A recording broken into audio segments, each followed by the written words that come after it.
Добрый вечер, здравствуйте всем. Так, теперь микрофон включен, все работает. Надеюсь, меня видно, слышно хорошо. Эфир работает. Рад всех приветствовать. Рад приветствовать на своем канале всех любителей карт Таро.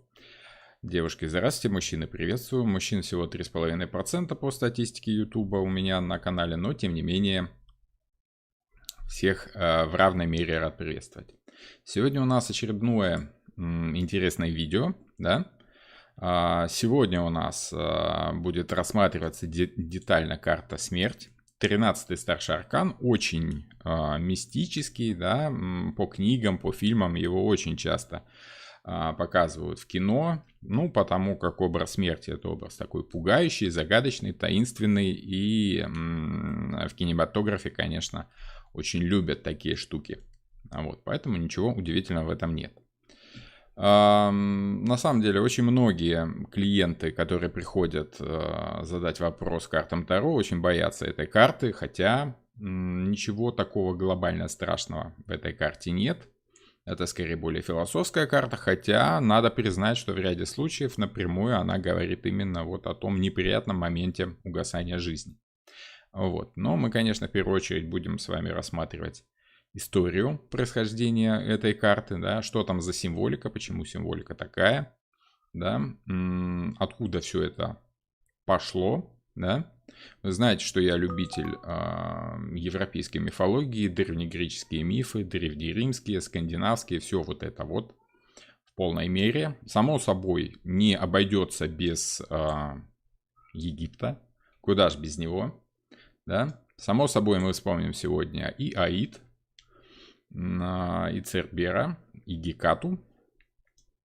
Царство Аида обязательно нужно будет вспомнить, потому как это богатая, скажем, такая метафора к подсознанию человека. Вот. Вспомним, что об этом говорил автор, что автор хотел передать нам этим произведением, да, что там Уэйт об этой карте писал.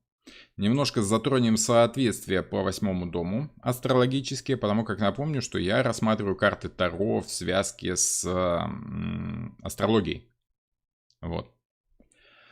Постоянные зрители канала об этом в курсе, и, конечно же, они знают, что карты Таро я в первую очередь рассматриваю именно как визуальные образы. В первую очередь для меня карты важны именно как карты, как картинки. Да, как истории в картинках. Астрология — это чуть-чуть другое, там больше абстрактной информации, планеты, дома, знаки, все это нужно понимать, очень серьезно понимать. Там больше работы именно сознательной, работы головой, разумной работы, больше расчетов, скажем так. Само собой, что в астрологии тоже очень важно чувствовать, да.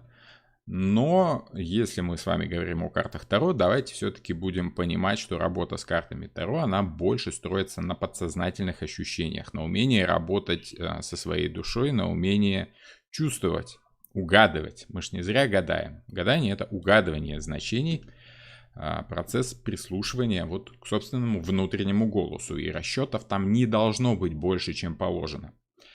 Астрологические соответствия я применяю в основном для того, чтобы наилучшим образом прояснить вам значение этих самых карт, откуда взялась эта символика, да, почему эта карта значит именно это понятие, да, почему именно так, почему, допустим, смерть едет на лошади, да, и причем тут дикая охота, причем тут данс макабре.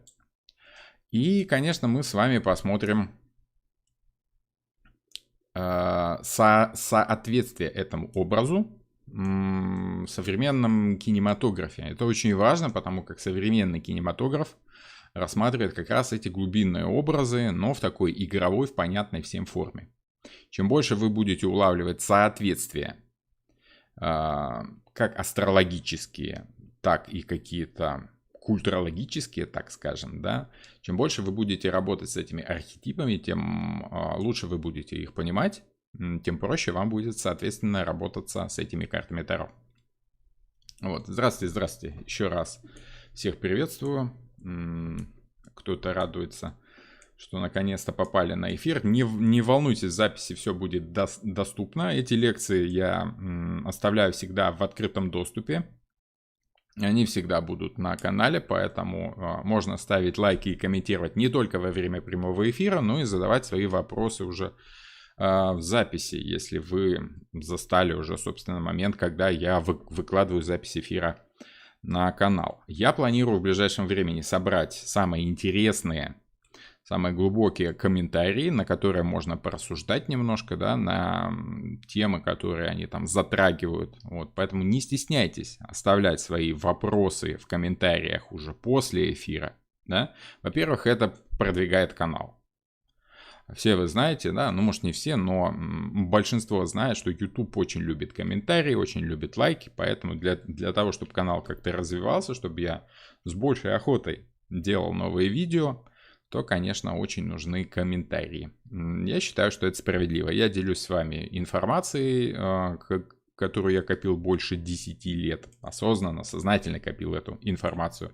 Тем не менее, вся эта информация взята из открытых источников, да? То есть, в принципе, вы сами ее, конечно, можете собрать по крупицам, но зачем, если она уже есть у меня, я могу ей с вами делиться. Я считаю, что это справедливо, если там лайк и комментарий будет небольшой благодарностью за ту информацию, которая для кого-то может быть очень интересной, для кого-то может быть даже ценной будет. Ну и, конечно, мы затронем еще и значение карты, которые она приобретает в раскладах, на практике, скажем так. Вот, конечно, больше с практикой мы сталкиваемся с моими учениками на занятиях групповых, которые я провожу 3 раза в неделю. У меня есть 2 группы на данный момент. Я веду утреннюю группу и вечернюю. Там вторник, среда, вернее, понедельник, среда, пятница у меня утренние и вечерние лекции. Небольшие группы всего по 5 человек, но я считаю, что больше брать и не надо, потому как с 5 участниками групп я могу еще как-то поработать индивидуально и каждому как-то объяснить вот те значения карт, которые выпадают лично у него. Вот. Записи лекций, практических занятий у нас есть в доступе для участников обучения, да, ну а вот такие открытые видео я и снимаю, в принципе, для того, чтобы ученики уже были в курсе, что там и как, ну и для всех желающих, в принципе, тоже. В связи с этим, в связи с тем, что как бы я, в принципе, нарабатываю материал для моих рабочих групп, да, для учебных групп, мне нужно чуть-чуть прибавить темпа, да. Вам бы, конечно, наверное, хотелось, если бы каждый день видео выходили, но, к сожалению, такой возможности нет у меня. Вот. Но теперь я в ближайшие пару месяцев, наверное, сколько там у нас карт осталось, не так уж и много карт осталось, около 9-10 карт, да. Вот, я думаю, что по 2 видео в неделю, вторник и четверг, мы будем с вами выпускать видео вот такого плана, да, по символике, по ощущениям и по значениям карт.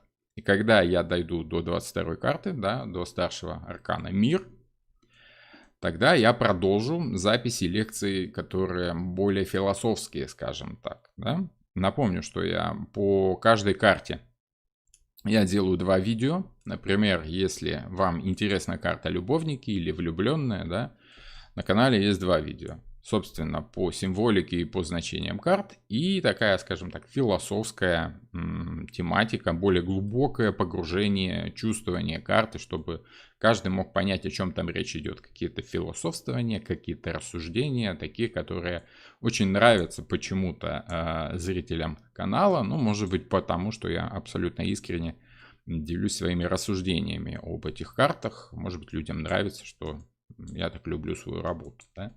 Хорошо, хорошо. Вопросики уже там какие-то есть. Да, давайте глянем, что у нас. Благодарности. Благодаря анализу стал успешно играть в шахматы с мастерами. Ничего себе. Интересно как. Вот это интересно. Это новости. Здорово. Да, спасибо, тут эфиров на несколько суток. Я надеюсь, что вам интересно. Я надеюсь, что вы будете смотреть. Ну что, что ж, да, сегодня у нас этот загадочный, таинственный, мистический в чем-то аркан смерть. Почему именно всадник на лошади? Почему без косы? Хотя принято с косой, да, вроде бы. С другой стороны, если мы возьмем какие-то старые варианты карт, если мы возьмем Марсельское Таро, допустим, да, там все проще. Там смерть с косой, просто кость людей, все понятно, все умрут, все пропало. Вот. У Уэйта все несколько сложнее, просто потому что Уэйт создавал свою колоду, как вы знаете, попозже. 1910 год выход колоды, 11 год выход комментариев к этой колоде, да. Если я правильно помню даты, я могу легко путать даты, поэтому если я ошибаюсь, поправьте меня. В принципе, если вы заметили какую-то ошибку в моих рассуждениях, да, какую-то ошибку в моей информации, не стесняйтесь указать мне на эти ошибки, я буду вам очень благодарен, потому как я прекрасно понимаю, что все знать невозможно, тем более все помнить. Ну, я не обладаю такой детальной памятью, поэтому где-то могу ошибаться, и буду благодарен вам, если вы будете указывать мне на какие-то ошибки. Вот, хорошо. Ну и, конечно же, самые интересные комментарии я соберу и сделаю видео по ответам на эти самые вопросы. Только очень прошу задавать эти комментарии, если вы хотите, чтобы они сохранились, чтобы они были еще и в видео. Не в эфире, а уже после выхода эфира. Хорошо, по Уэйту. Давайте посмотрим, что там уважаемый наш гражданин Уэйт писал про эту самую карту и почему он рисовал ее именно так. Не будем все читать, да, но отдельные предложения озвучим. Я думаю, что если вы загуглите иллюстрированный ключ к Таро Уэйта, да, вы все эти тексты там увидите. Вот. Поэтому полностью зачитывать я уже не буду. Вот. Но, тем не менее, некоторые фрагменты важны. Например, Уэйт пишет о переменах, трансформациях и переходах от низшего к высшему. Напомню, что 8-й дом и знак зодиака Скорпион, в принципе, направлены много в чем именно на работу с духовностью. Особенно знак Скорпион — это, в принципе, скажем так, указание людям на ошибки, которых они должны избегать на пути к высшей духовности. Да? Либо указание людей на ошибки, которые мешают им достичь вот этого самого самосовершенствования, пути к Богу и прочее, прочее. Поэтому Уэйт говорит о трансформациях, о переходе от низшего к высшему. Ну так, расшифровываем по чуть-чуть, да?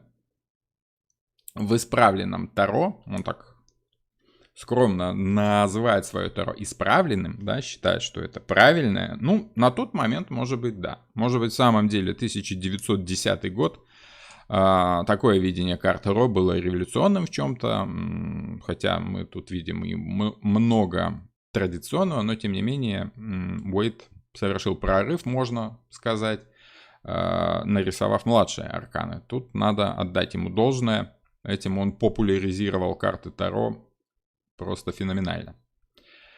В исправленном Таро это замечательно представлено одним из апокалиптических видений, а не грубым образом скелета с косой. Почему апокалиптическое видение? Потому как смерть в виде всадника на коне фигурирует в одной из частей религиозного мифа об апокалипсисе. Да? Вот те самые 4 всадника. Да? Вот, смерть была одной из них. Вот, что еще важно? Ну, в принципе, на краю горизонта между двумя башнями сияет солнце бессмертия. То есть, да, это путь к вечной жизни. Смерть — это путь к вечной жизни. Надо вспомнить шикарную фразу из художественного фильма «Фонтан» режиссера Даррена Аронофски. Да? Шикарная фраза. Смерть — это путь к величию. Да? Death is the road to Ave. Вот та самая дорога к величию лежит у нас и через горы, и через реки. Да? В частности, река может тут быть образом реки Стикс, перехода в мир мертвых. Ну и, соответственно, солнце вечной жизни, оно у нас вот между двумя теми башнями. То есть узкий проход. Только одна есть дорога, узкий проход вот туда, вечное сияние. вечное сияние чистого разума, да. Вот. Эти же самые две башни будут у нас фигурировать еще и в Луне, вот, но чуть-чуть попозже, да, старший аркан Луна будет у нас попозже. Что еще? В принципе, тут мы с вами видим явные намеки на то, что это не конец всему, да, это не Рагнарёк, это не окончательное решение вопроса, это просто еще одна веха на пути к новой, другой жизни. Солнце бессмертия. И король и дитя, и юная дева, и молитвенно сложившие руки епископ покорно ждет своей участи. То есть смерть ждет всех. Это единственное, кроме рождения, момент, который будет в жизни у каждого человека. Ну, такой глобальный, массовый момент, да. Обязательно мы проходим момент рождения, и обязательно мы проходим момент смерти. Все. Не избегает этого никто. Поэтому очень важен этот образ того, что все равны перед ликом смерти. Кто-то там пишет: ура, любимый аркан. Ну, не знаю, у меня любимый аркан... Ну, у меня нет такого прям любимого аркана, но вот визуальный образ мне больше нравится. Императрица, да, там хорошо, лениво, вкусно, тепло, всего много, здорово. А смерть — это такое, это слишком уж много тут в этом философии. Если говорить о радости жизни, то мне больше нравится императрица. Но это противоположность, кстати, вот той самой смерти, потому как второй дом с императрицей и императором, дом Тельца, дом Венеры, дом Хирона, он противостоит 8-му дому, дому смерти, дому Скорпиона, с Марсом, таким фоновым Марсом и с явным Плутоном, он же Аид, да? Хорошо, мне больше нравится как второй дом, он более жизненный. А я знаю, Роман любит императора. Ну, мне нравится карта император как образ, да, не как то, что он передает, да, а им очень удобно показывать ученикам, как карта Таро на разных, скажем так, на разных уровнях могут иметь разные значения, и все эти значения связаны вот одним тем самым, что и является императором, что выражает суть закона, порядка, границ каких-то, да, ограничений, запретов неких, вот этих полезных, нужных, да. Вот, поэтому мне император нравится именно как удобная карта для демонстрации принципа карт Таро. Хорошо, естественный переход человека в следующую стадию бытия либо есть, либо может быть единой формой его прогресса. Еще раз о прогрессе, да. А надо заметить, что в астрологии знаком прогресса считается как раз Скорпион. Скорпион имеет как бы 3 такие наиболее отчетливые, что ли, стадии, да, есть низший Скорпион, высший и какой-то такой переходный средний Скорпион, да, это называется по-разному, какой-то там высший, либо развитый, либо там верхний Скорпион, вот, но в принципе, да, есть такие 3 отчетливые ступеньки развития Скорпиона, вот, поэтому прогресс это, да, это к 8-му дому, к Плутону, к войне, к смерти. Мы все с вами прекрасно знаем, что смерть, в частности война, да, как образ убиения своего противника. А вот война, как ни странно, парадоксальным образом, она быстрее всего движет прогресс человечества. Да? Для того, чтобы убить противника, человек гораст на выдумки, да, новые виды оружия, новые какие-то инструменты, тараны для пробития ворот, требушеты, чтобы забрасывать камни в крепость и прочее, прочее. Все это развивало технику, науку, ну и наука в своем роде уже, в свою очередь, уже улучшала жизнь человека. Поэтому да, смерть — это прогресс, если мы говорим с вами о войне. Желание убить своего противника, вот, не своего ближнего, а своего противника, да, неправильного человека. Вот оно как-то так провоцирует развитие жизни в интересном варианте, да. Тут вот еще пишет о состоянии мистической смерти без покидания мира живых. Это есть перемена формы сознания. Переход в состояние, коему обычная смерть не является ни путем, ни вратами. То есть речь идет все-таки о понимании смерти не как процесса, а как ну как сказать, как необходимого действия для развития последующего. То есть не познавший смерть человек, он не может в полной мере ощутить вкус жизни. По крайней мере, можно это трактовать и так. Вот. Ну и напоследок он пишет, что существующее оккультное толкование 13-й карты в целом позитивнее, чем общепринятое значение. Вот тут речь идет как раз о том, что не стоит так бояться этой карты. В общем и целом это карта развития. Да? Осознав что-то, человек внезапно понимает, на чем именно сосредоточены его интересы. Это возрождение, творение, место назначения, место прибытия. Помните, кстати, фильм? Вот, кстати. Вот в последний момент мне пришла в голову мысль о том, что в копилку фильмов о смерти, ну, конечно, этих фильмов навалом, образ смерти очень пугающий, яркий, влечет людей, поэтому ребята из Голливуда обожают вставлять этот образ в свои произведения. Но есть кино, да, которое перекликается вот с этим текстом, да, место назначения. Какой у нас фильм связан со смертью и называется практически один в один с этой фразой, о которую я вам только что прочитал.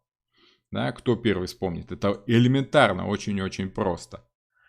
Вот. Обновление и отдохновение — это уже, конечно, в конце пути. Вот. Ну, я не знаю, может быть, тут YouTube чуть-чуть с задержкой транслирует, да, но уже не буду затягивать паузу, да. Пункт назначения, да, это фильм о том, ну, это ужастик такой, да, о том, как некоторые это, вот, пункт назначения, совершенно верно.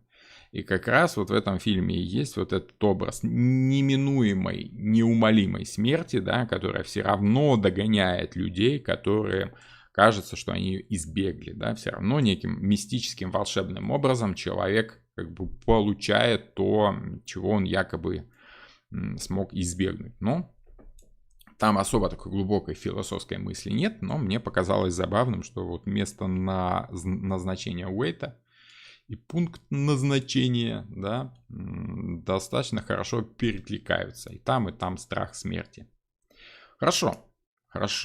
Вот, собственно, что хотел сказать Уэйт. Да? Мало что понятно, но в общем и целом ощущение карты у нас уже присутствует. Это не столько что-то пугающее, сколько порой даже обнадеживающее. Особенно если учитывать вон то солнышко дальнее. Да? Хорошо. Теперь давайте более близко рассмотрим 8-й дом. Почему 8-й дом? Напомню, что я работаю вот по системе астрологических соответствий, в которых карта смерти как раз и полагается 8-му дому. К Марсу, либо к Плутону, в принципе, и так может быть. Скорее, все-таки Марс как страх, ужас, как боль, которая болезненная трансформация, совершенно верно. Когда прям через колено судьба ломает. Через колено судьба ломает тех, кто не понимает намеков судьбы. Тех, кто нормально, вовремя читает предыдущие карты, да, со смертью сталкивается, конечно же. Ну, да, это шоковое ощущение. 8-й дом — это дом страха, смерти, но и в том числе многих других вещей. Давайте посмотрим, что за 8-й дом. С чем там у нас умеют работать скорпионы. Это приданное, наследство, долг, кредит, работа с чужими деньгами, крупные финансы, крупный бизнес. Заметьте, все это говорит о чужих деньгах. Да? Приданное — это не те деньги, которые ты заработал. Наследство — это те деньги, которые тебе передались от родителей. Долг — это деньги, которые чужие, либо взяты в долг, либо отданы в долг. Кредит — ты берешь у кого-то деньги чужие, ты пользуешься чужими деньгами.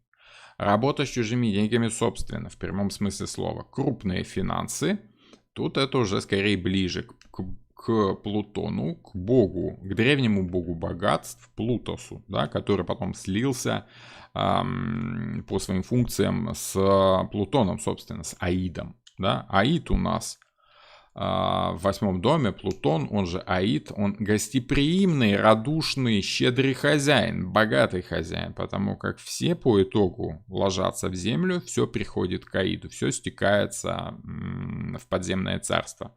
Все, что ты накопил материального, все уходит потом в землю.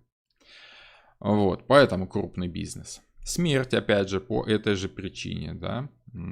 Почему еще смерть? Потому как это ощущение чужого, чужеродного, не того, что принадлежит жизни. Почему? Потому что если чужой человек приходит в пещерное племя, вполне вероятно, что это противник, он тебя может убить.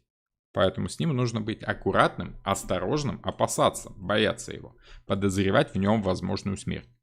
Здесь же опасность, опять же, смертельные болезни. Почему? Потому как 8 дом, Плутон и Марс — это ошибки, возможно, ошибки, которые совершает человек, которые могут привести его к смерти.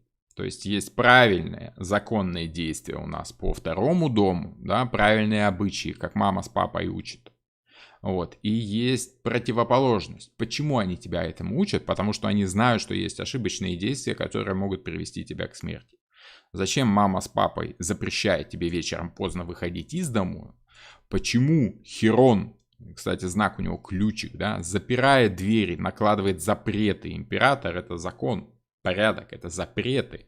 Закон — это всегда какие-то запреты, это то, что нельзя, да?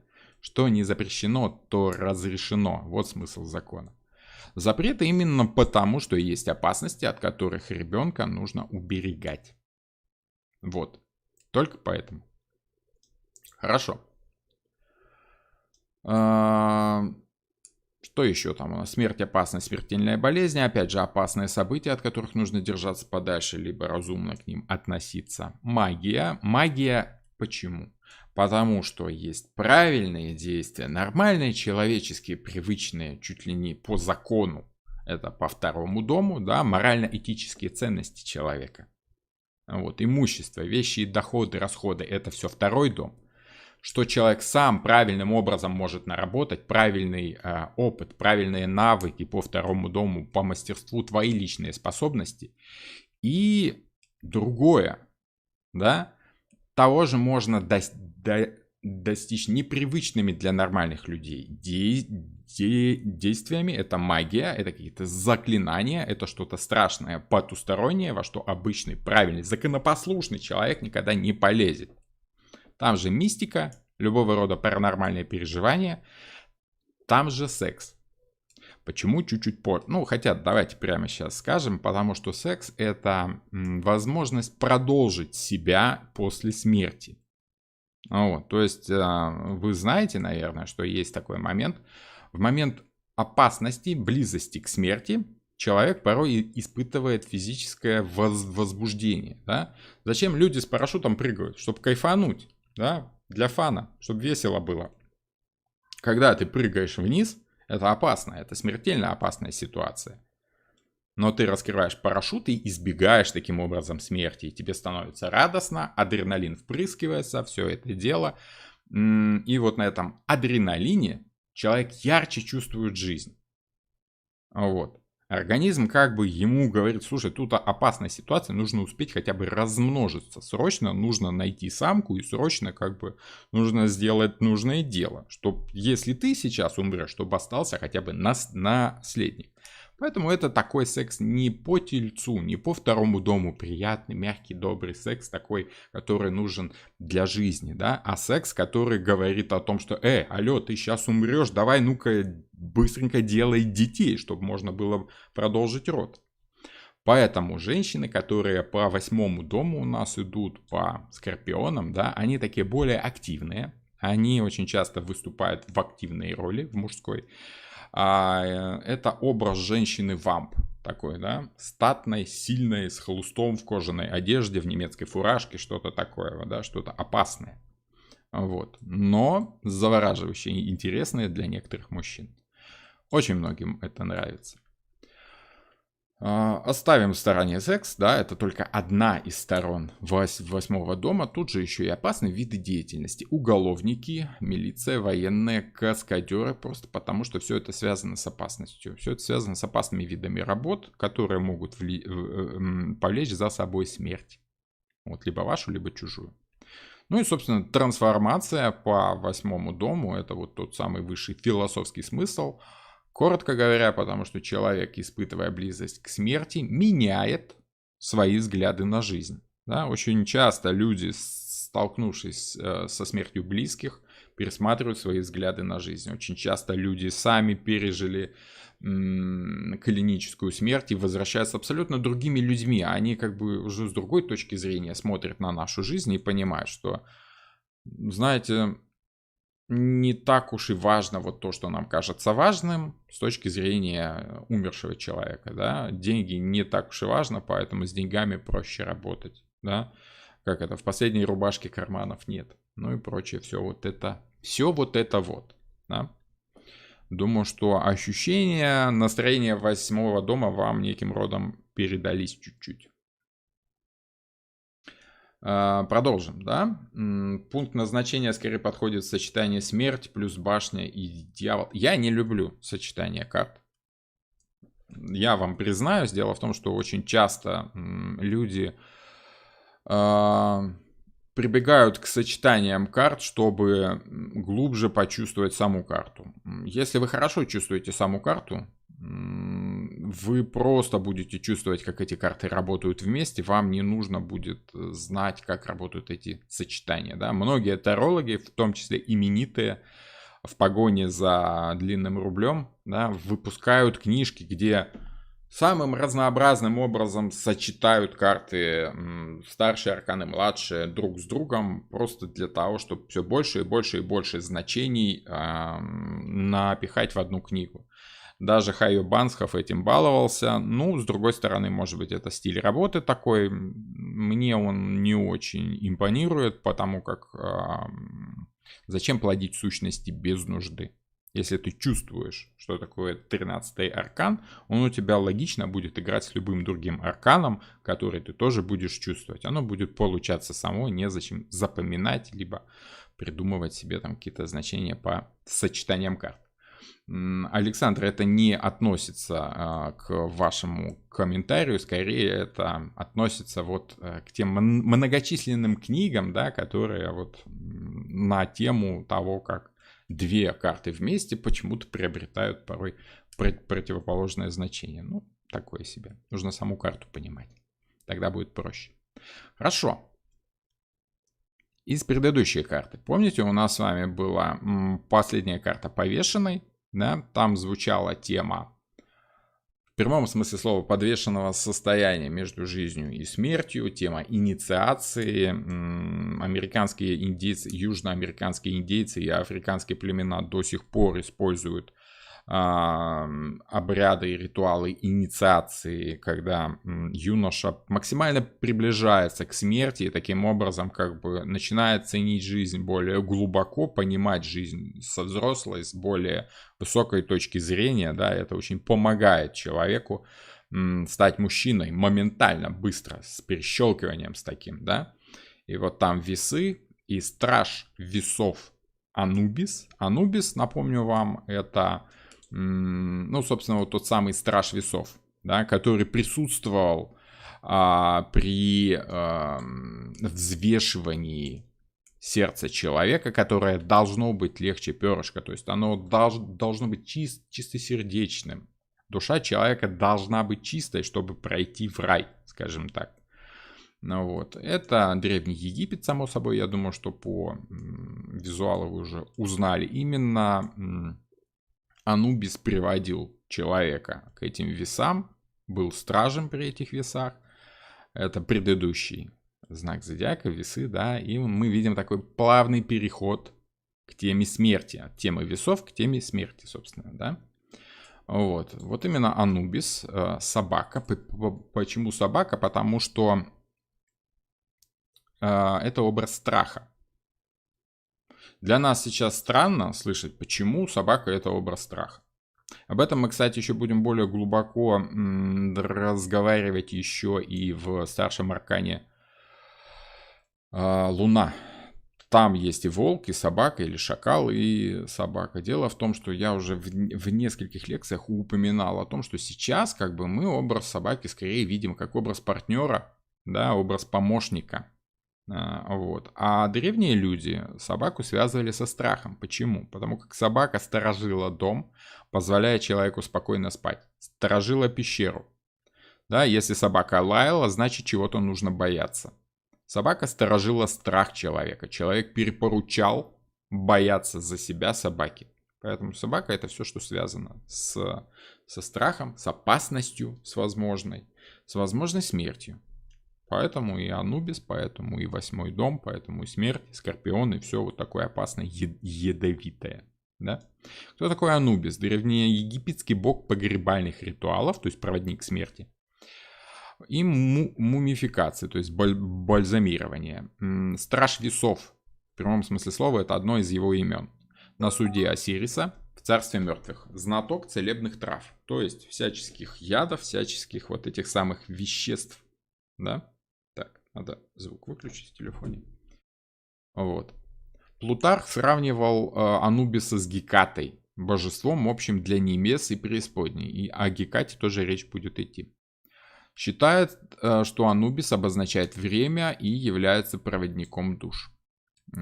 Плутарх писал о небесном характере Анубиса. Под Анубисом египтяне понимают горизонтальный круг, отделяющий невидимую часть мира, называемый ими Нефтидой, от видимой, которой они дали имя Исиды. Поскольку этот круг равно соприкасается с границами тьмы и света, опять же граница, да, его можно считать общим для них. То есть он и там, и там. Тема проводника у нас уже была в Хероне, да, но тут тема проводника из конкретного мира живых в конкретный мир мертвых. Как бы такой пограничник, да, проводник на ту сторону, сталкер. Из этого обстоятельства, то есть из общего чего-то, да, и возникает сходство, которое они вообразили между Анубисом и собакой, животным, которое одинаково бдительно и днем, и ночью. Ну, то есть боится за человека, бдит. В свою очередь, греки отождествляли Анубиса с Гермесом, как проводник мертвых, ну, то есть Гермес, который как проводник, но только в мир мертвых. Вот. Тут мы с вами видим такой намек, но как бы я не стал уже прямо привязывать Анубиса к Гермесу, скорее это вопрос схожести функций. В первом сезоне сериала «Американские боги» Анубис шикарно показан, не помню в какой первой и второй серии. Очень красиво снято, все очень красиво, здорово. Вот. Сериал, кстати, жаль, что закончили сериал, на третьем сезоне его прикрыли, ну там затянули чуть-чуть, да. Тем не менее, сама идея, сам сериал хорош, вот о нем уже шла речь в предыдущих сериях. Вот, так что вот мы с вами видим того самого Анубиса, который только-только мы с вами вышли из весов. Анубис, он же здесь присутствует и в весах, и в Скорпионе, но, конечно, ближе к Скорпиону стоит. Если в весах мы чувствовали близость к смерти, то тут мы с этой самой смертью и общаемся. Селкет, да, причем тут Селкет, потому как это богиня Скорпиона. Древнеегипетская богиня-покровительница мертвых. Она является богиней-покровительницей целителей, так как она отводит и исцеляет укусы ядовитых животных и насекомых, в особенности скорпионов. Ну, в Древнем Египте это распространенная проблема, да. А вот Древняя Греция, Древний Рим, там скорее змеи выполняют ту же самую функцию. Вот. Скорпионов там не так много. Вот. И с жезлом, увитым змеями, да, у нас ходили целители. Да, и в частности тот же самый Гермес, да, он порой подразумевался как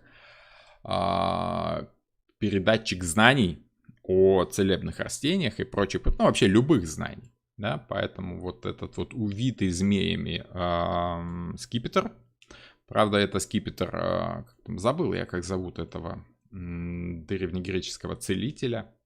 Если кто-то помнит, напишите, пожалуйста, в комментарии, как звали древнегреческого целителя, который вот, собственно, и был прообразом вот этого символики. Змея и две змеи, обвивающие посох, жезл. Не помню. Асклепий. Вот, Асклепий же. Ну что ж такое. Мне так легко ассоциировать страх с собакой. Моя собака трус. В случае сквозняка прячется в ванну. У меня кот тоже трус такой. Ну как там, если гремит что-то в небе, гроза, да, то кот прячется. Ну ладно, к коту можно, они такие осторожные больше, да. Вот.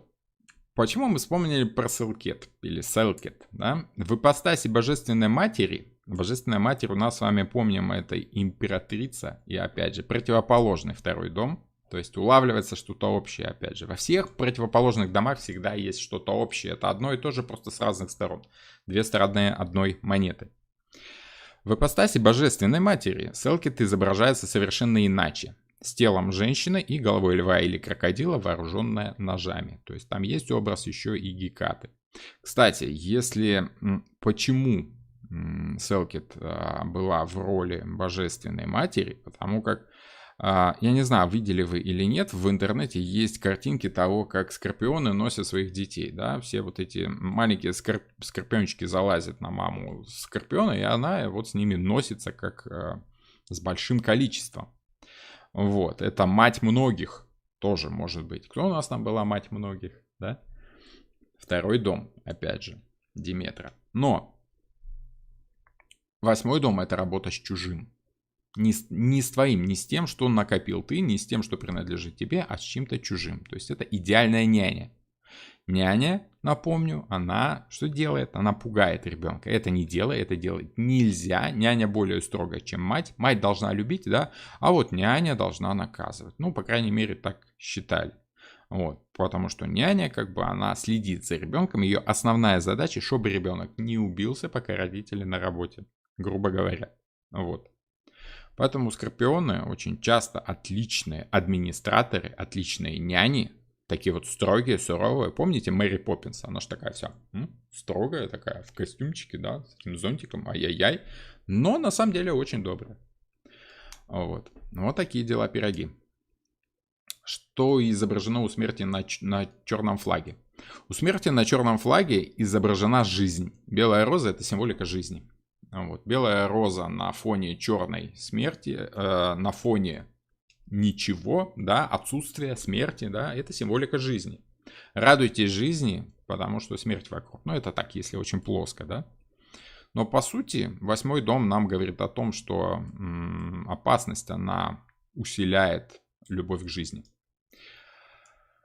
Хорошо. То, что у нас Анубис — это проводник в мир мертвых, и в принципе мы с вами видим, ну, образ смерти — это кто? Чаще всего смерть приходит за человеком, берет его за руку и уводит вот на тот берег, по другую сторону. Переход через мост очень часто — это переход на ту сторону, в другой мир, в мир мертвых. Переход через реку — это очень часто переход в мир мертвых.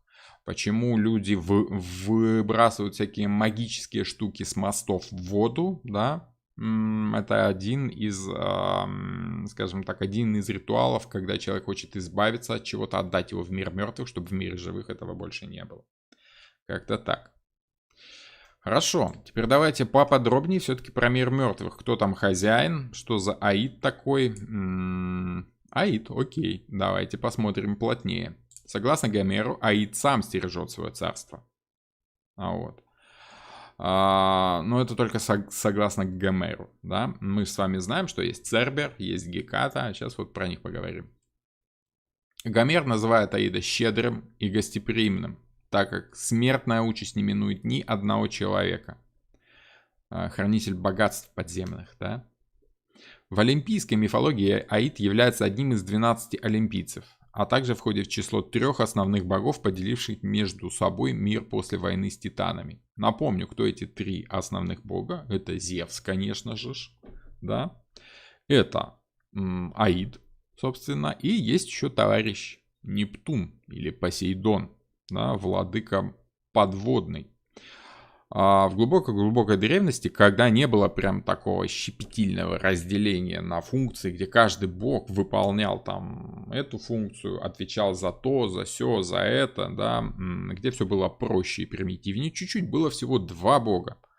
Светлый и темный, хороший и, ну, не то чтобы хороший, но такой, как бы, хозяин тоже мира, но темный, злой, как бы, да, суровый такой. Был Зевс и был Нептун сначала. Если я не ошибаюсь, по-моему, был просто Нептун. Вот. Может быть, первым был Аид, я уже не помню, или Плутон, да? В общем, было существо, божество, вернее, небесное, ощутимое, солнечное, правильное, да? И было божество подземное, либо подводное. Опять же, тот же самый Нептун все-таки мне видится более древним, я уж не помню точно. По-моему, он более древним, потому как он назывался еще и владыка всех подземных вод. То есть он, в принципе, повелевал всем, что находится и под землей тоже. Вот. Гомер, называющий его также Зевсом подземным, знает Аида исключительно в качестве бога смерти. Вот. Но это только Гомер. Да? Что у нас там? Есть же еще и другие. Да? Вот, например, ряд мифов связывал Плутона с богом богатства, Плутосом. Собственно, Плутос и был бог богатства. Да? Плутон потом перенял его функции просто потому, что все стекается в землю. Будучи богом смерти, Аид вызывает страх. Само его имя греки и римляне табуировали, так как боялись произносить, заменяя его различными эвфемическими эпитетами, среди прочих и обозначением Плутон, вошедшим в употребление еще в V веке до нашей эры и окончательно вытеснившим первоначальное имя Аид, употреблявшим как единственно Гомером. Короче, таким образом фигура Аида вобрала в себя образ бога Плутоса. Да, то есть они его образно так, ну, тот щедрый, как бог Плутос, хозяин подземного мира. Ну, так он и стал, в общем, Плутоном по итогу. Если вам интересно, что за собачка такая у него замечательная, с 3 головами, да? Вот. Это Цербер. Вот. Вы знаете, кто такой Цербер, трехглавый пес, который, собственно, сторожит царство этого самого нашего Аида. Античные писатели пытались найти историческую подоплеку внешней невероятных историй о Цербере. Первые попытки рационализации греческих мифов датируют еще VI веком до нашей эры. Ну, то есть древняя штука, да? Делались предположения о том, что Цербер был ядовитой змеей на Тенароне. Ее называли псом Аида, так как укус был смертельным. То есть это ядовитая штука такая вообще. Аид смертельная штука, ядовитая, с его клыков капает слюна. Просто змей называли пес Аида, да. То есть видели змею и говорили: о, это пес Аида, да. Ну, типа всегда при Аиде его животное, его питомец как бы, да. Домашняя зверушка Аида. Сократили до собаки. Поэтому тут образ собаки. Вообще-то это, конечно, змея, либо какой-то змееголовый дракон, что-то в этом плане, да? Он же Скорпион, он же владыка ядов, да? Вот. Есть очень интересная богиня, которая является у нас трехглавой, охраняет царство Аида, ответственна за яды, то есть те же самые функции, да? Кроме всего прочего, это Геката. Геката – древнегреческая богиня лунного света, преисподней и всего таинственного. Она была также богиней ведьм, ядовитых растений и многих других колдовских атрибутов. Помним с вами, что 8-й дом – это дом магии, дом смерти, яда и прочего всего-то смертельно опасного. Возможно, само понятие «сглаза» пошло от нее, и святыни в ее честь были возведены, чтобы умерить гнев злых демонов и духов в греческих мифах. С 5 века до нашей эры ее почитали как богиню мрака, ночных призраков, кошмаров, волшебства, повелительницу теней. Ее священное животное – собака, да, опять же, которую часто приносили в жертву богине. Почему? Потому что страх, да, собака сторожит, охраняет человеческий страх. Поэтому вот, собственно, ей и дарили то, что и так являлось как бы ее функцией. Считалось, что она помогала колдунам и чародеям. Древние греки верили, если принести Гекате в жертву собак, стоя при этом на перекрестке 3 дорог. Вот, очень часто именно там и ставили вот эти, как идолы, да, вот, то она снимет чары и избавит от злой порчи. Отождествлялась, опять же, с богиней Луны Селеной. Почему я это говорю? Потому что о собаках и о богине Селене мы будем с вами говорить еще и в старшем аркане Луна. Там все это присутствует еще. Отождествлялась еще и с владычицей подземного мира Персифоной. Ну, потому как Персифона, она же Прозерпина, да, это жена того самого Аида. Это образ зерна, похороненного, закопанного в землю. Да? Но это чуть-чуть другое. Отождествлялась она чисто по местонахождению, да. Аид вроде бы взял к себе зерно, Прозерпину, и, собственно, Геката живет там же уже и так. Часто их как, ну, не то чтобы путали, просто функции прикручивали к другой богине, так было проще. Вот. Часто с покровительницей диких зверей Артемидой отождествляли. Почему? Потому что Артемида, она же Селена, она же Луна, она же псовая охота, она же дикая охота, она гонит оленя, загоняет, она охотница, да, она пугает. Вот. Такие очень образные арканы, интересные, рядышком они чувствуются, хотя стоят не рядом. В то же время статую Гекаты помещали на развилках дорог и у дверей, чтобы отгонять злых духов. То есть злые духи ее сами боялись. Да? Наиболее ярко ее образ характеризуется связью с Луной, которая считалась насылающей безумие или одержимости, в целом олицетворяющей темную сторону женского начала. В общем, гадкий женский характер мы с вами тут чувствуем, тройственность. Она же богиня наказания, ядов и прочего всего, рисует ее сейчас вот такой вот что-то жуткое, противное, да. Вот такие дела, пироги. Улавливайте, да, улавливайте. Теперь, почему псовая охота? На карте по реке плывет кораблик. Это ладья, уносящая умерших в загробный мир. И еще на карте есть 2 башни. Считается, что за ними есть небесные врата и Вечный Град или Вечный Иерусалим. Совершенно верно. Александр, да, как-то так. Так оно и есть. Это ладья, на которой Харон, проводник душ. Не Херон, Харон, да, перевозит души в Аид, да, и это река, которую назад переплыть нельзя, только в одну сторону. Только в одну сторону. Вот. Причем часто за плату покойникам на глаза ложили 2 монеты, именно для того, чтобы покойник мог рассчитаться с Хароном, с проводником. Помните, у нас с вами в предыдущей карте, в повешенном, была тема жертвы. Вот эта жертва тому самому переходу на другую сторону. Всегда чем-то нужно жертвовать, чем-то нужно платить, рассчитываться, чем-то надо. Просто так вас туда не пустят. Что-то нужно отдать. Хорошо. Проводник на ту сторону. Развитие, да, человек забывает жизнь материальную, обычную, думает больше о возвышенном, растет духовно, меняется человек, карта трансформации. Почему карта смерти? Вроде бы понятно, люди смерти боятся, но есть еще один интересный образ, связанный и со скелетами. Часто эту карту рисовали там в виде какого-то пляшущего скелета, либо просто скелета с косой. Часто в виде, вот как вы здесь видите, всадник на коне. Есть такая штука Данс Макабре, и еще есть такая штука Дикая охота. Что такое дикая охота? Это то, чем пугали детей. Не выходи вечером на улицу, не выходи вечером из дома, иначе тебя украдут рыцари дикой охоты. Мне с детства нравилась книга белорусского автора, этот самый «Дикая охота короля Стаха». Да? Вот. Странно, но вылетела фамилия из головы. Но я в рабочем ощущении, да, я часто забываю фамилии, даты, поэтому я надеюсь, что вы меня простите.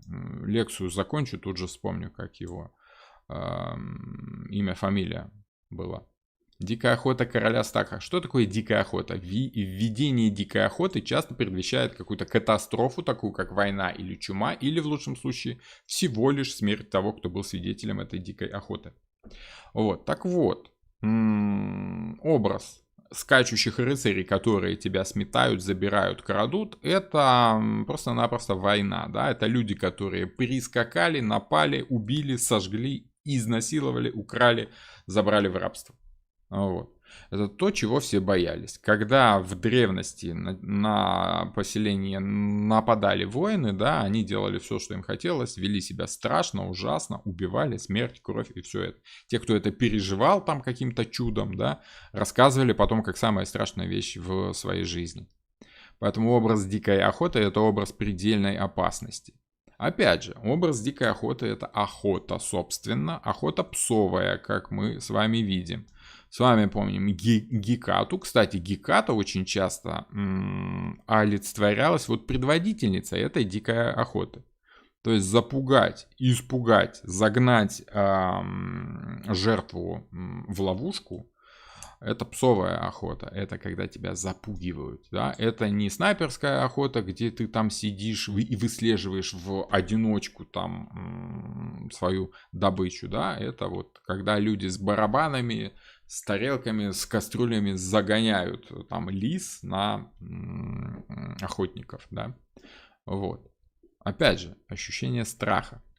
И когда они гонят, бегут все. Звери бегут все, боятся все. И лисы, и зайцы, и волки, все от этой дикой охоты, которую устраивает человек, бегут. Но дикая охота, которая загоняет человека, это тоже такой яркий образ. Да? В средние века считалось, что в свиту дикой охоты входят ведьмы, и их возглавляет Геката, богиня темной стороны Луны.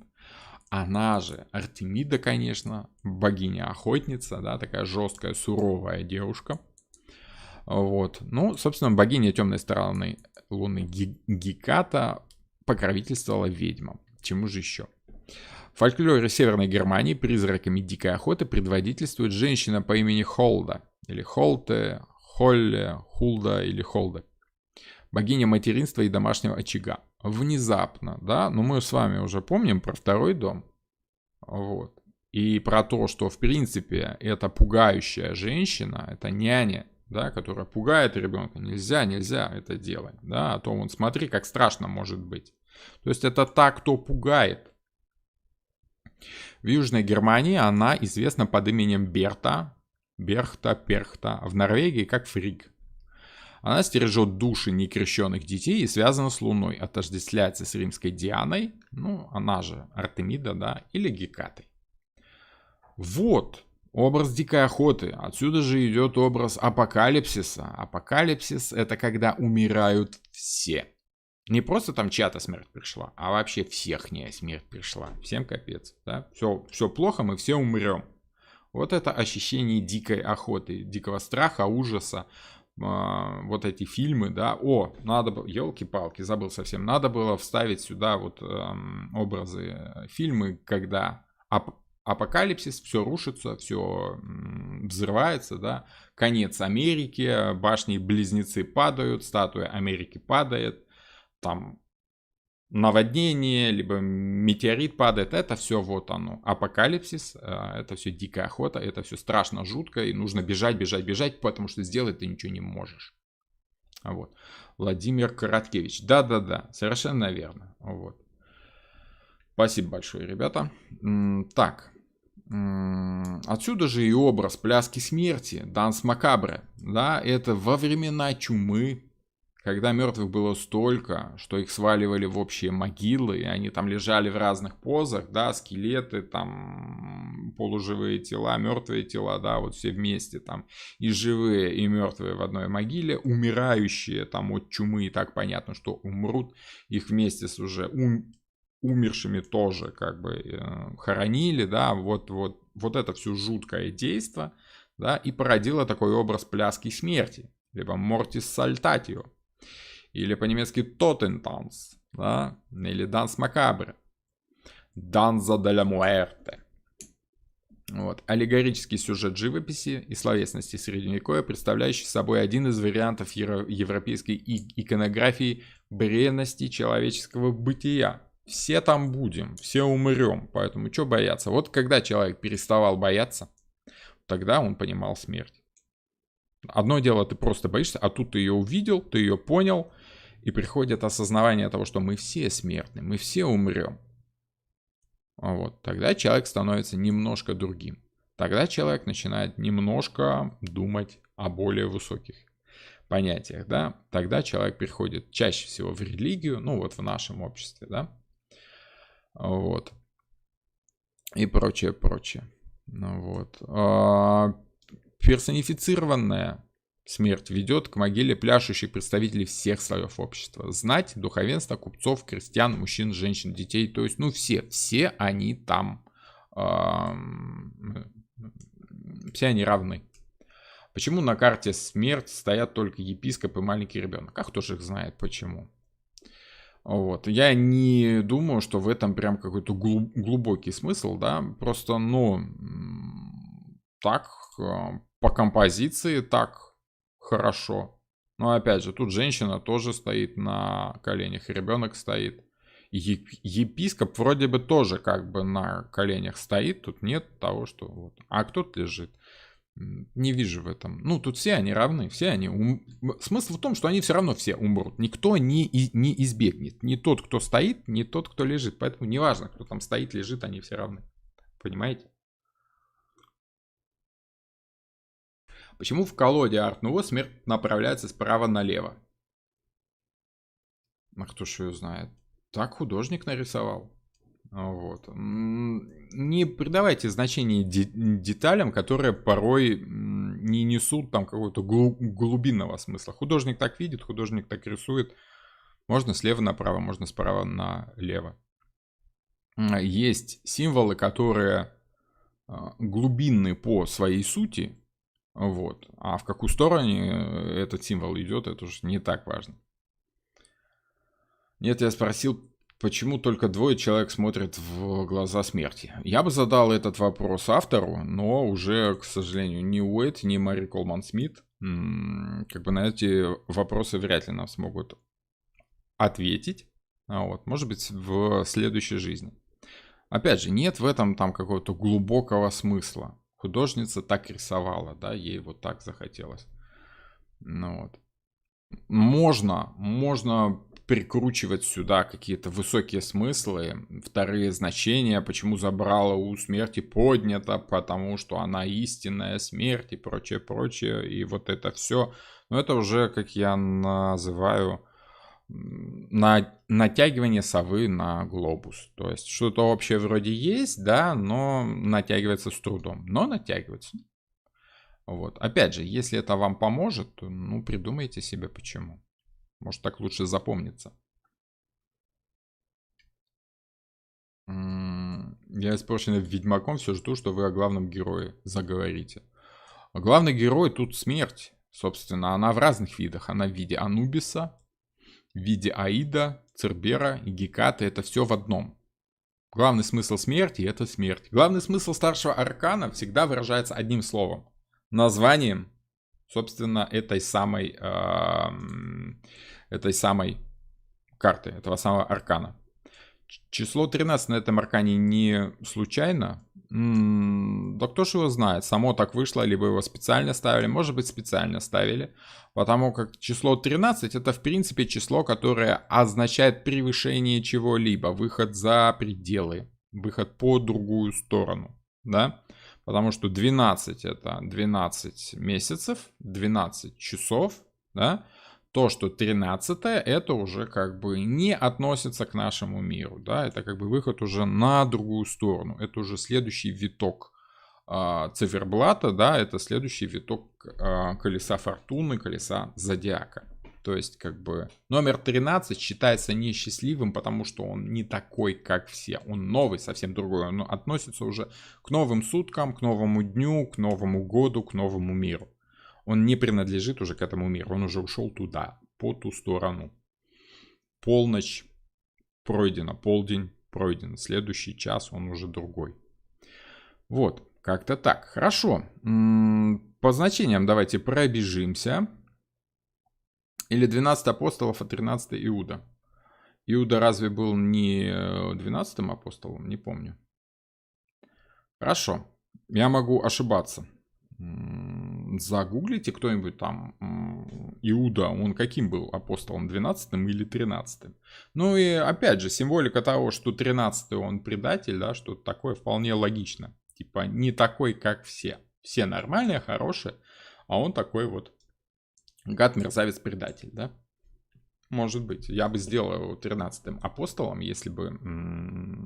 Нет, ну вообще по логике, он бы, конечно, должен быть 12-м, там рыбы больше, как такой вот непризнанный, не от мира сего. Тем более, что есть теории, что Иуда знал, что ему предопределена такая роль, и очень страдал, шел на нее сознательно, просто потому, что кому-то надо предавать, да, кому-то нужно выполнять злой фатум, да, просто потому, что Бог так задумал.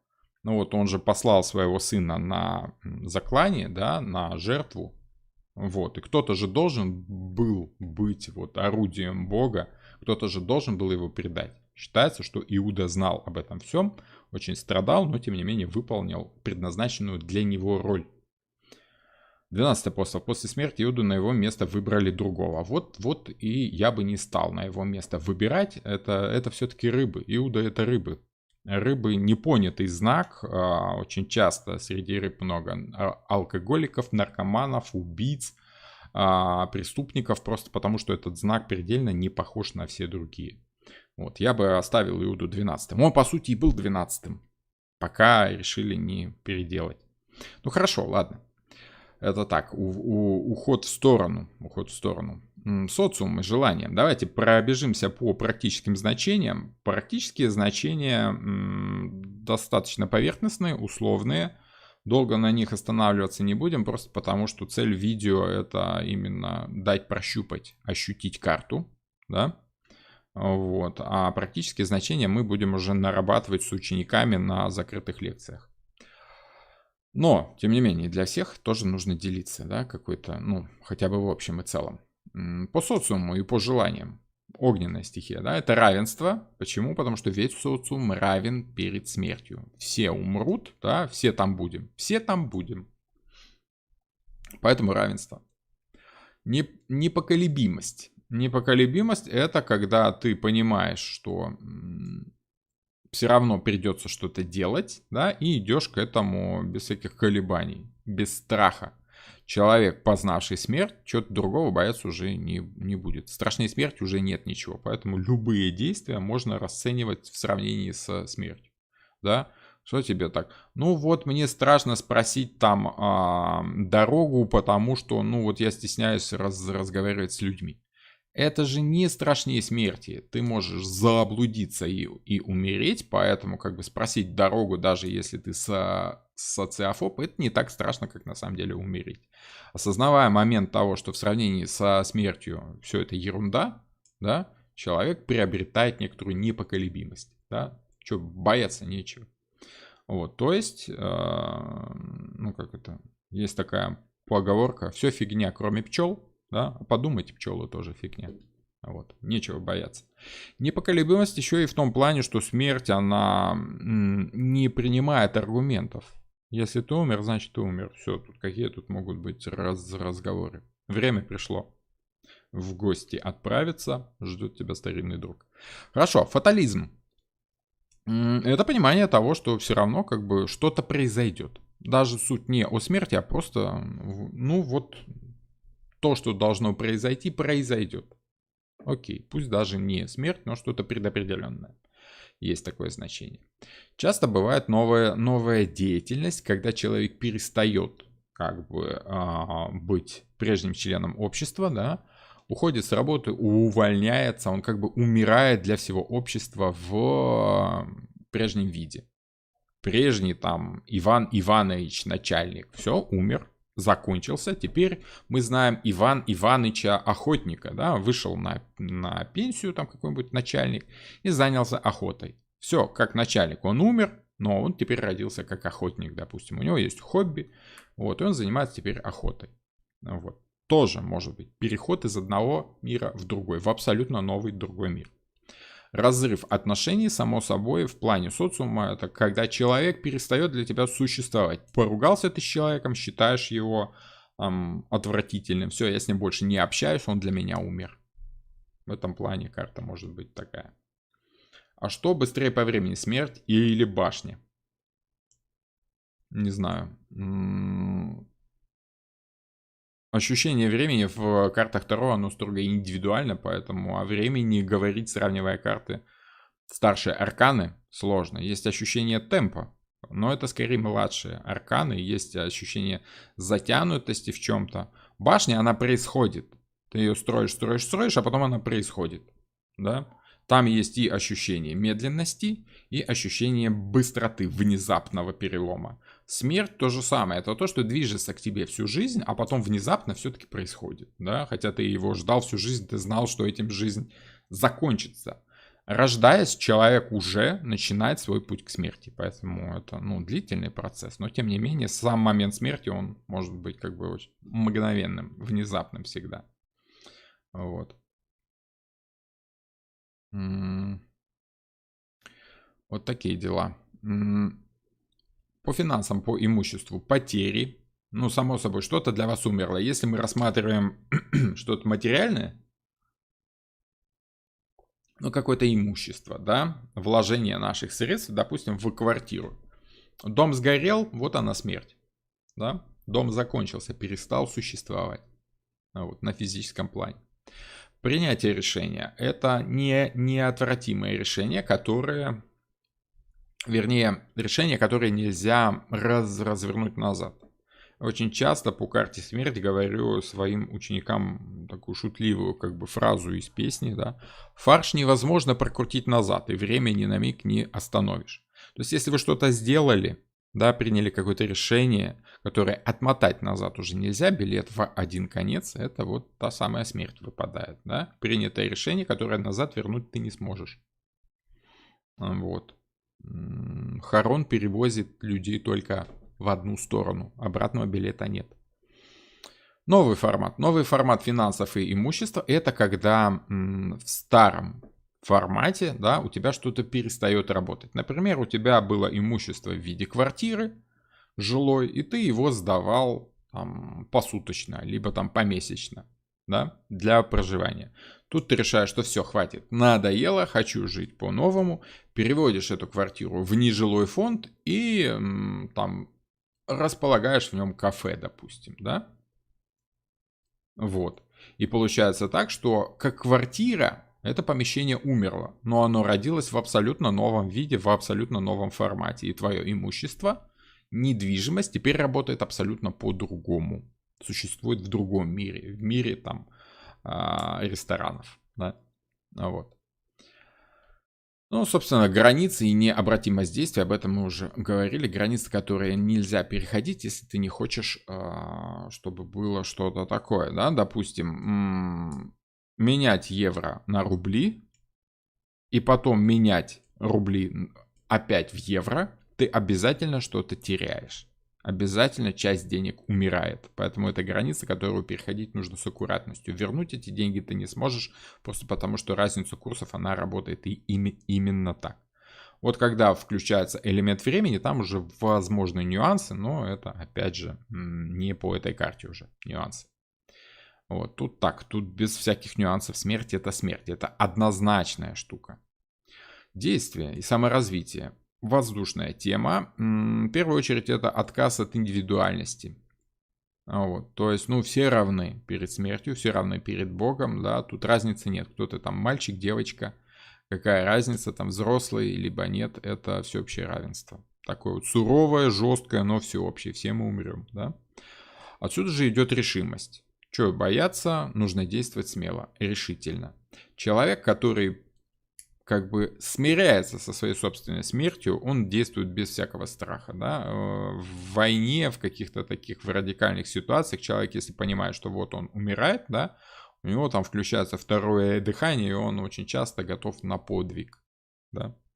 То есть известен какой-то миф, не миф, во время Второй мировой, где какая-то лодка Крейгсмарин, да, подводная лодка, либо корабль, я уж и не помню, военная, да, в общем, какое-то судно, по-моему, подлодка. Еще, по-моему, около полугода, либо год уже после того, как пал Третий Рейх, да, подлодка это еще плавала и участвовала в боях. Они уже просто поняли, что все, мы все равно не жильцы, поэтому они там совершали какие-то абсолютно сногсшибательные подвиги, вот, и проявляли там какой-то сумасшедший героизм и доблесть, просто потому что они уже поняли, что мы уже умерли. Это вот те самые 300 спартанцев, которые смирились со своей смертью, поняли, что они уже, сегодня-завтра они уже мертвы, поэтому что бояться, воевали в полную силу и совершали там какие-то абсолютно нечеловеческие, героические там, дела. Вот. Вот отсюда, опять же, страх смерти и радость жизни это что-то глубоко взаимосвязанное, поэтому вот на этом черном фоне страха есть радость жизни в виде белой розы. Да, вот, собственно, спрашивали, что за символика белой розы. Это жизнь, да, вот. Черное это отсутствие, белое это присутствие. Свет есть, черный фон это нет ничего. Вот там, где ничего нет, мы что-то видим, это жизнь. Вот. Эмоции и личная жизнь это принятие неизбежного, это очень часто разрыв отношений. Почему принятие неизбежного, я думаю, вы уже поняли. Вот, разрыв отношений, потому что отношения прежние как бы умирают, и вы уходите в другой мир, в мир без этого человека. Вы как бы живете уже так, будто бы человек для вас умер. Вот. В любом случае, эта карта, там все зависит от того, хорошо это для вас или нет, это уже вопрос второй, но тем не менее, вот как бы смерть, она в плане отношений тоже играет роль скорее окончательного решения. То есть встречаться опять с этим человеком и иметь какие-то отношения личные, вы с ним уже вряд ли будете.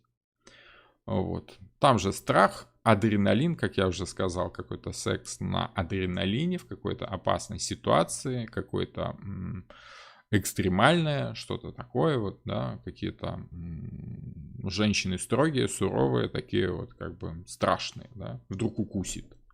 Вот. Там же прощение ошибок по эмоциям, если ты понимаешь, что ты совершил что-то такое, что открутить назад уже нельзя, но тем не менее ты прощаешь человека, хотя понимаешь, что больше он в своей жизни никакой функции выполнять не будет, роли играть не будет.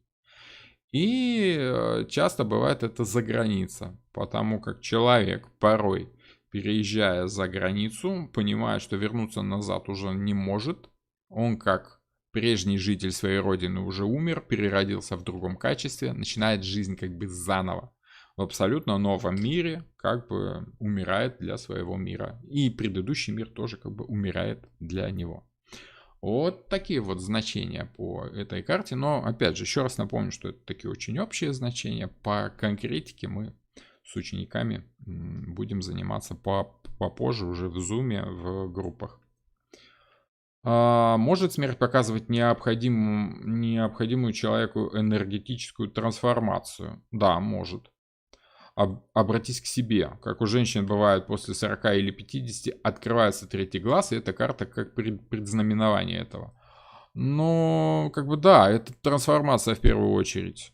Вот. Можно считать, что в прямом смысле, можно считать, что в переносном это понимание жизни с позиции абсолютно другой, новый, да, может быть. Энергетическую, смотря что вы подразумеваете под энергией. Чаще всего энергия это желание жить. Человек в какой-то момент понимает, что для того, чтобы жить правильно, да, нужно пересмотреть свои жизненные приоритеты, там, в том числе и убрать то, что лишнее, какая-то диета и прочее, здоровый образ жизни из-за боязни смерти. Вот. Очень часто это дает, радикальная смена понимания жизни дает и за собой влечет там какие-то формы смены этой жизни, да, на банальном уровне это вот, как я сказал, уже смена питания, либо здоровый образ жизни, какой-то спорт и прочее. Человек как бы умирает прежний и рождается как бы совсем другой, да. Вот, то в Макдональдс бегал, то вдруг понял, что это ведет к ожирению, к диабету и преждевременной смерти, и купил билет как бы проездной в бассейн, да, стал в бассейн ходить, в Макдональдс больше не ходит. Вот. Как-то так. В общем и целом. Надеюсь, зашло ощущение. И самое интересное, да, то, что любят зрители, образы в кино. Тут будет пару фильмов, о которых я говорил уже раньше, просто потому что тема смерти очень часто во многих фильмах затрагивается, просто потому что это одна из ключевых тем, волнующих человека, да, наравне с рождением, наравне с отношениями есть еще и тема смерти, она такая очень философская, поэтому чаще всего это либо какие-то ужасы, да, если такой легкий уровень совсем, либо какая-то там философская драма, если речь идет о реальной смерти. Если вспомнить сказочные такие образы, это, конечно, Кощей Бессмертный. Почему? Потому что он Аид, он хозяин этой самой смерти, да, он висит на цепях где-то в подземном царстве, да, в каких-то в подвалах, да, и его можно оттуда вызволить, если тебе нужно. Вот, это образ того подсознательного страха, который есть у каждого человека, это боязнь вот этой самой смерти. Если человек перестает смерти бояться, он понимает, какие управлять, он сам становится таким как бы чуть-чуть страшным, да. Ну, опять же, это очень плоско, очень примитивно, да, я вот сейчас говорю. Вот, но тем не менее, побороть смерть в виде Кощея можно, поняв, какие ошибки ты совершаешь. То есть, что такое скорпион? Скорпион жалит в пятку, да? В незащищенное место человека. Ахилл умер от того, что ему стрела попала в пятку. Вот Ахиллесово сухожилие, либо Ахиллово сухожилие, как там оно правильно зовется.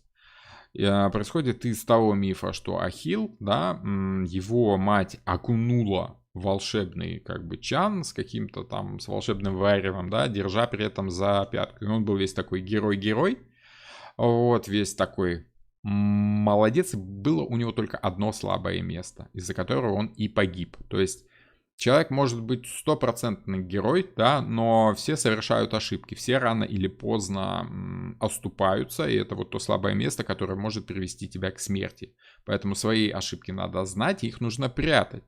Бессмертный человек — это тот, который знает свое слабое место и прячет это слабое место, старается это слабое место как бы не выставлять на вид, да, старается не совершать ошибок. Помните, это там, как там, игла в яйце, яйцо в утке, утка в зайце, заяц в ларце, ларец где-то там за 3-9 земель висит на мировом древе, опять же висит, да, и прочее все это.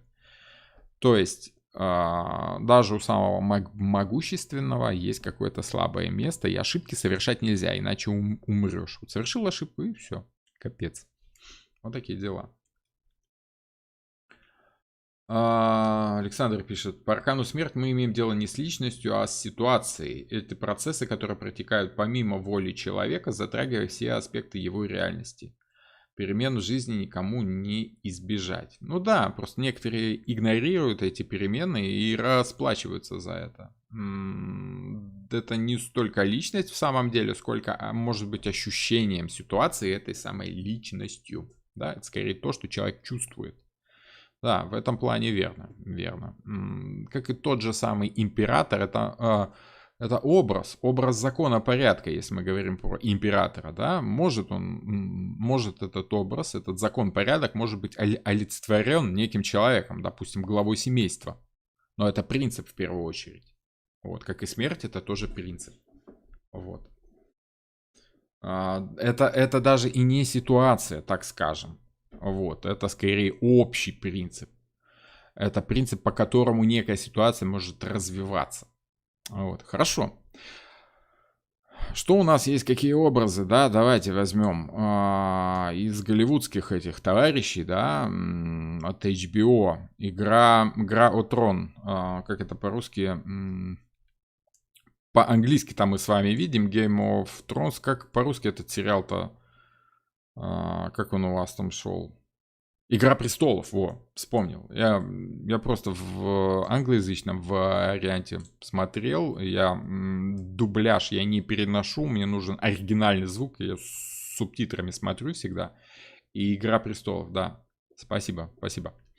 Вот. Вот там был образ этих белых ходоков, да, снежные вот эти товарищи, которые то ли живые, то ли мертвые. Ну, ежу понятно, что они мертвые, да, и что они делают? Они вот этими полчищами мертвых и управляют. Это хозяева смерти, да. В чем их прикол был? В чем сильный образ? Образ сильный в том, что они воевали не против кого-то конкретного. Они воевали вообще против всех. Им было все равно, кого убивать. Там белых, черных, красных, зеленых. В общем, как в поговорке, да, я не расист, я все расы ненавижу одинаково. Да, вот эти товарищи, вот те самые апокалиптические всадники, образ смерти, который ждет всех.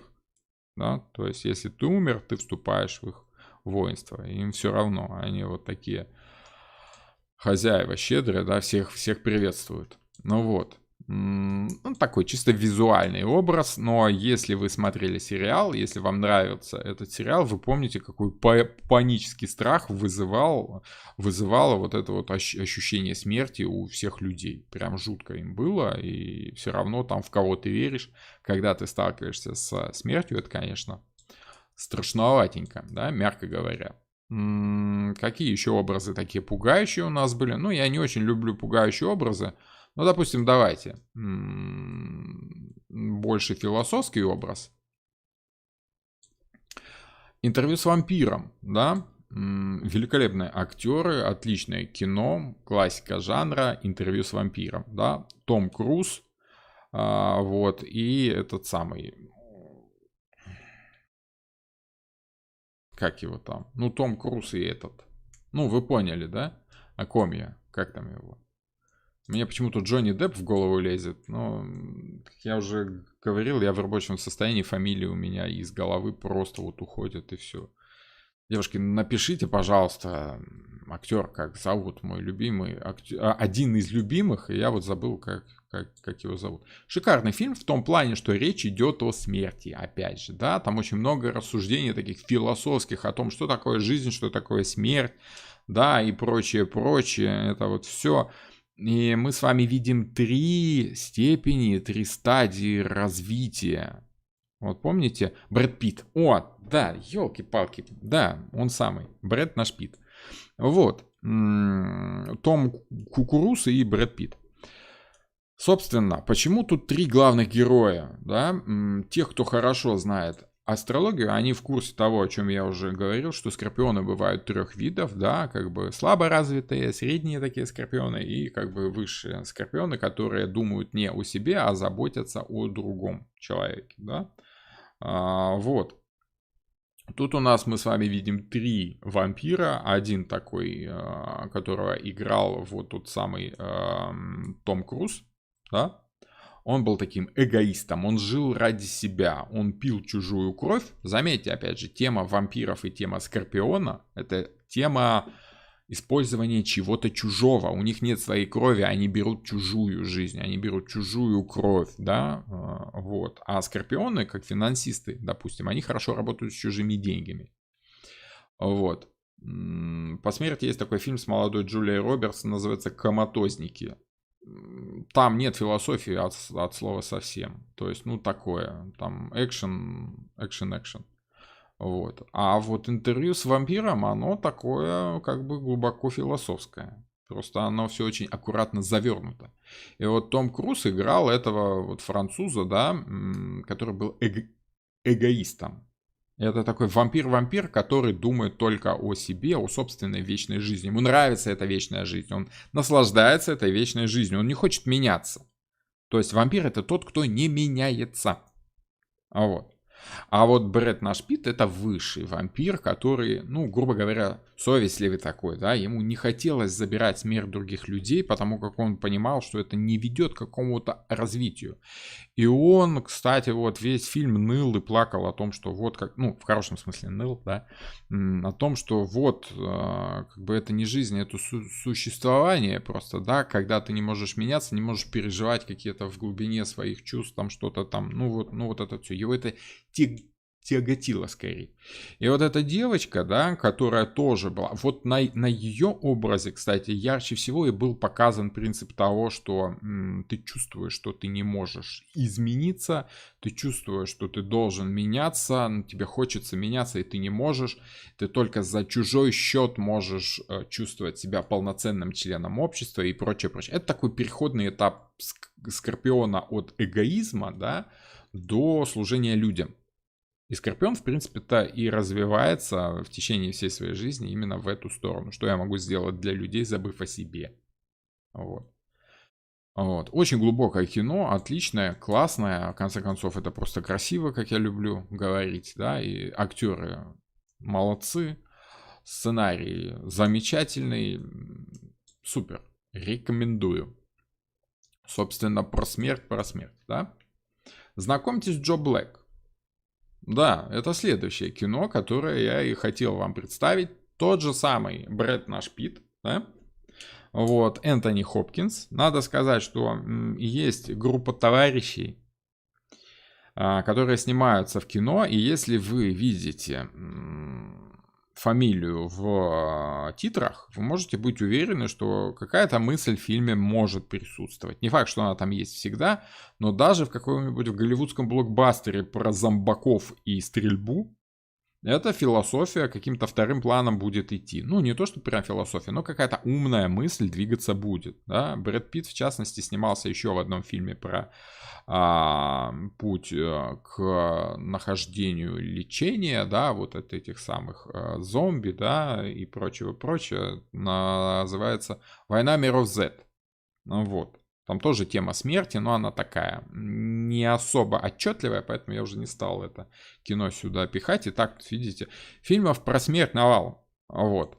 «Встречайте Джо Блэк» — это отличный философский фильм, который говорит о том, как человек осознает свою жизнь, признает свои ошибки и уходит из этой жизни правильно. Когда ему дается время на то, чтобы измениться в чем-то, да, это скорее кино относится, я не буду глубоко сейчас копать, да, потому что это кино относится скорее к старшему аркану «Страшный суд», да, вот, по большей мере. Но образ смерти в виде вот этого наивного Брэда Питта, это просто великолепно. Это, ну, вот то, что завоевывает сердца, так скажем. Обязательно смотрите кино, те, кто еще не видел. Знакомьтесь с Джо Блэк, да. Встречайте Джо Блэк, да, или как угодно. Вот, тут вот шикарный образ смерти в виде этого, в этом самом Брэде Питте. Опять Том Круз. Вот, люблю я коверкать его фамилию. Том Кукуруз, да, ну у нас такая семейная как бы шутка. Саентолог. Давным-давно уже, да, и поэтому любящий все фильмы с каким-то таким прям смыслом. Есть еще хорошее кино, как Элизиум, нет, ну, вспомню позже. Вот. Но вот это кино, Age of Tomorrow, по-русски это «Грань будущего».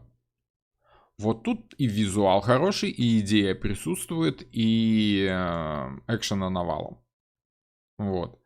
Фантастика, нападение пришельцев на Землю. Вроде бы так сказочка такая, да, ерунда, комикс. Но смысл в том, что человек попадает в день сурка. Вот этот самый Том Круз, который в начале фильма был никакой, да, он был такой эгоист, жулик такой, он хотел избежать отправки на фронт, за что и поплатился, его туда направили все-таки в виде же наказания, в виде рядового, да, и в первом же бою он погиб, нахлебавшись случайным образом крови пришельца, да, там вот эти страшные пришельцы, щупальцевидные такие, какие-то такие, вот он случайно убил какого-то особенного пришельца, да, и таким образом попал в день сурка. И он был вынужден один и тот же день переживать заново много тысяч раз, пытаясь пробраться как можно дальше в этом дне, да, чтобы, ну, каким-то образом спасти мир по итогу. Да, он понял, что только спасая мир, он может избавиться вот от этого кольца, колеса сансары, да.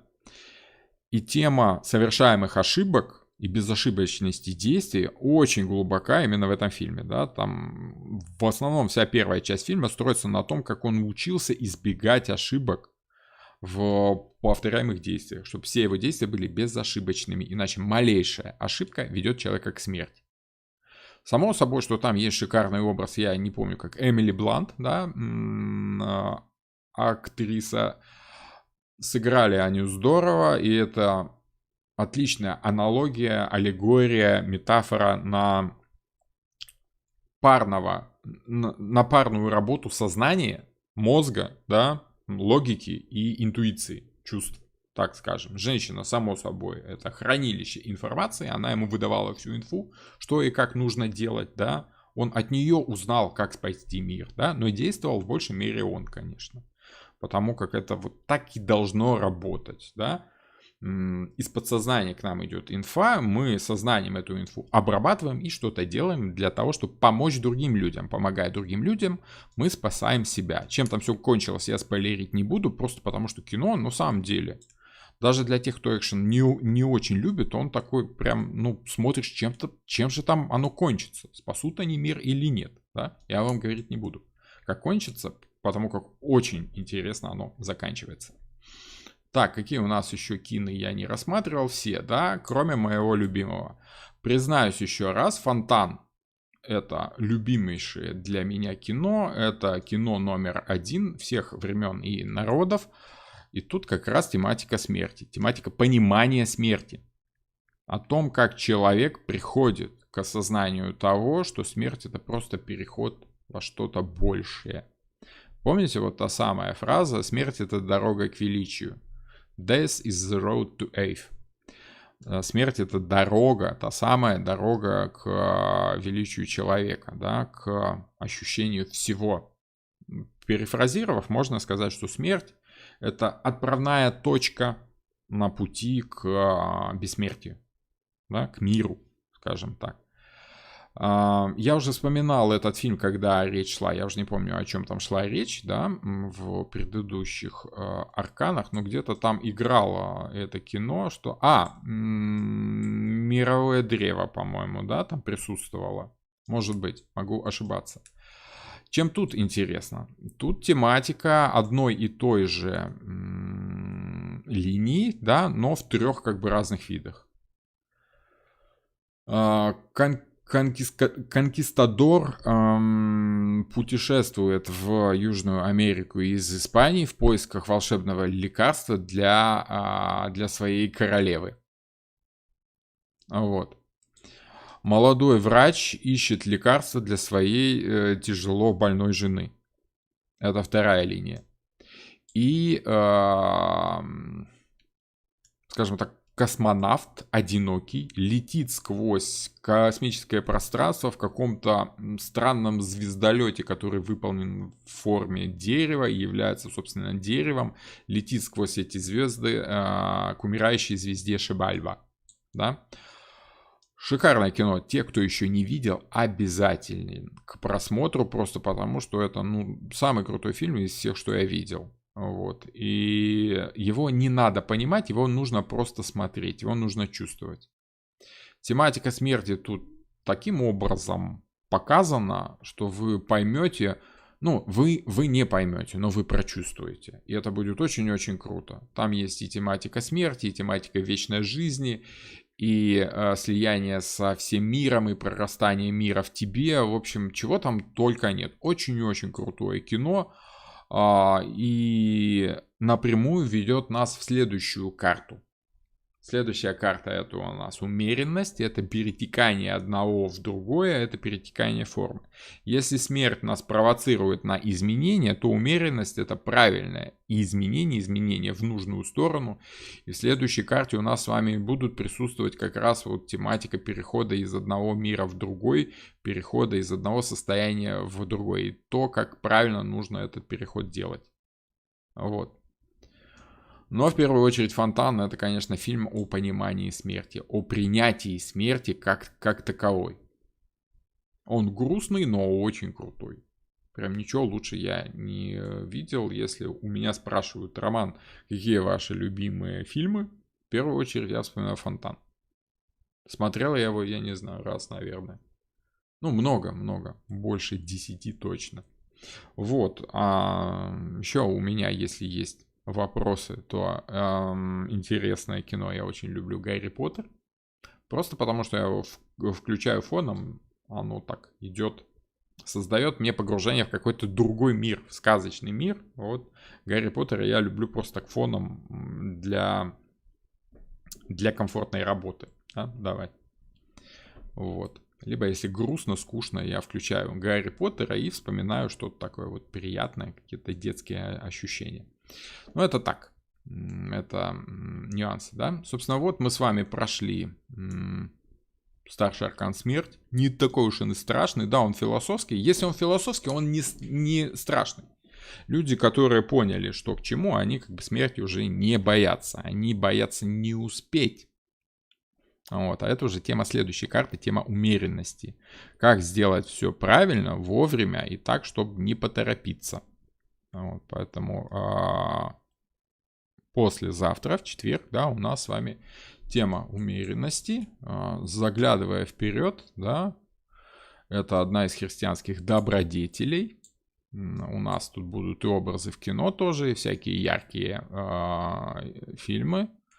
Вот, и тот же самый «Фонтан», но уже чуть более подробно мы с вами рассмотрим отдельный аспект. Вот, если весь «Фонтан» это про смерть, то есть некие образы, да, которые в этом же фильме и указывают на умеренность, на переливание из одного в другое, о том, что все перетекает, все оно сущее, все оно общее, да, все это является одним по сути. Кто такая богиня Ирида, и почему тут такие крылышки, и почему тут вот какие-то желтые цветочки. В этом плане, смотрите, есть очень простое понимание того, что важно на самом деле. Если это прям бросается в глаза сразу же, да, если это отчетливо желтые цветы вот прям так видны, они тут явно нужны по композиции, они являются одним из ключевых звеньев, то это, скорее всего, намек. Вот. А если кто-то там где-то куда-то что-то смотрит, это не всегда прям такой четкий намек, да. Вот тут эти цветы явны, они выделены, им прям заметно, это ирисы, цветы богини Ириды. И она тут будет играть роль очень важную, существенную. Как-то так, в общем и целом. Фонтан непрост. Да, он не прост, поэтому его понимать, ну как, его сложно понять, его проще прочувствовать. Его надо просто смотреть, и тогда будешь просто улавливать взаимодействия какие-то, улавливать общий фон, улавливать ощущения это, да. Все оно будет прям складываться одно к другому. «Фонтан» очень полезный фильм в том плане, что ощущения, которые он дает, очень близки к ощущениям, которые возникают при работе с картами. Есть чувство узнавания, при всем этом нет четкого чувства понимания, что это. То есть ты как бы просто напрямую чувствуешь это. Без вот этого посредника в виде Гермеса, в виде разума, да, в виде осознания там штуки какой-то. Праздник Хэллоуин относится к смерти? Да. Загуглите, там все на поверхности, там все четко и ясно. Прям, да. Хэллоуин к смерти относится, конечно. Это день всех святых, это день всех умерших, день всех мертвых, скажем так. День, когда, скажем так, ну, не то чтобы вспоминают предков, но очень близко к этому, да.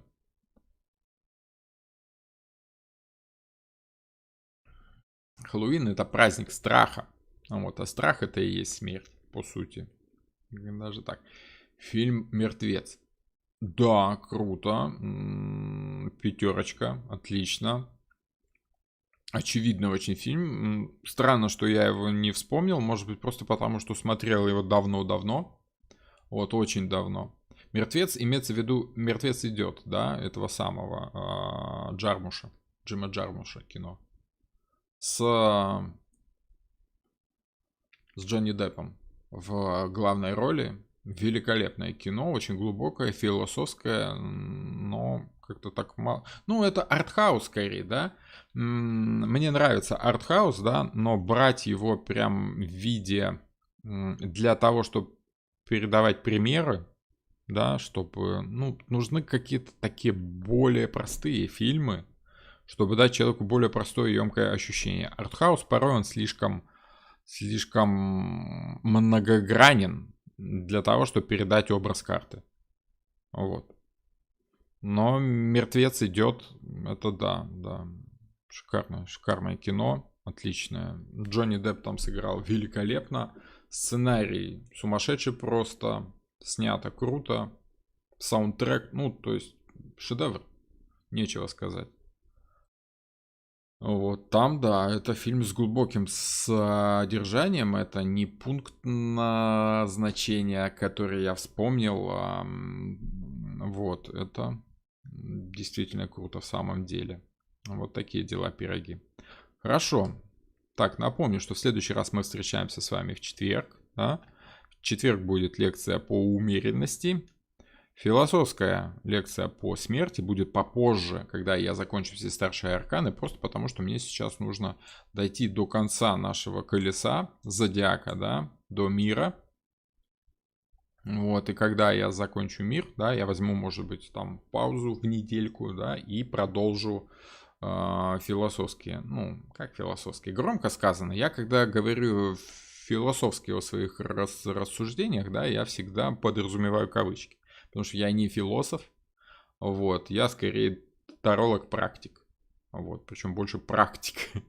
Да, то есть вот эти соответствия, они у меня идут из практических значений. Я улавливаю соответствия и ищу как бы из мифологии корни, вот, которые стыкуются именно с моими практическими наработками.